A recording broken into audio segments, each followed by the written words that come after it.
go to University of Texas Extreme Weather and Urban Sustainability Lab, Dr. Niyogi. First of all, thank you for joining us. This seems almost like a case of pick your poison for growers. It's either extreme heat, extreme cold. Maybe the worst part is these temperature swings. What do you make of it? Yeah, unfortunately, this is winter. We are still talking about heat, and indeed, extremes are something that seem to be around, both in terms of the northern parts having below normal temperatures, southern part getting warmer than average temperatures.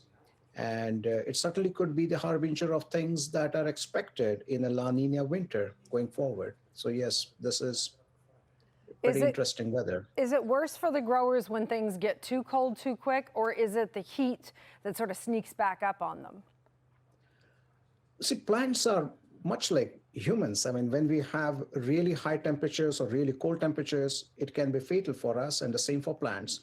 And when they are sort of like a little bit above normal or below, they're a symptom of a much deeper problem that might be going on. And in this case, the fact that we are above normal means there is low snow cover. It means the ground is a little drier. That means there is not enough moisture available. And as a result of that, in fact, if you notice, the winter wheat and some of the conditions that were prescribed by the Crop and Weather Bulletin of the USDA rates about a quarter of the winter wheat in a poor or a very poor condition. The last time that was recorded was in the record 2012 drought. So yes, these swings are certainly something that are of concern. You mentioned the winter wheat. Also, we're looking at some of the growers and their crops, and also the harvesting of corn.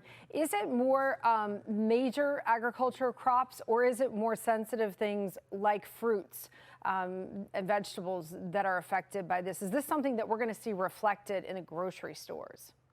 Right. So horticultural crops are, of course, very sensitive to temperature and, in fact, extremes in rains and so forth. But they're also being cared for in terms of more intensive way in greenhouses and so forth. When you are in the outside in the fields, especially during the very early stages or late harvest stages, when you have such extremes, it definitely impacts your ability to do harvesting. It affects your crop production aspects. So winter wheat, corn, in some instances where it is being grown, some of the crops, they're also susceptible. What is more interesting, and we are watching, is, as I mentioned, the symptom that if this is for a La Nina, which is starting to become active, then one would expect that the southern half of the US is drier than normal.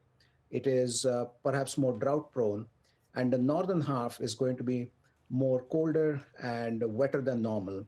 And that could have an implication, not just for now, but for the upcoming season as well.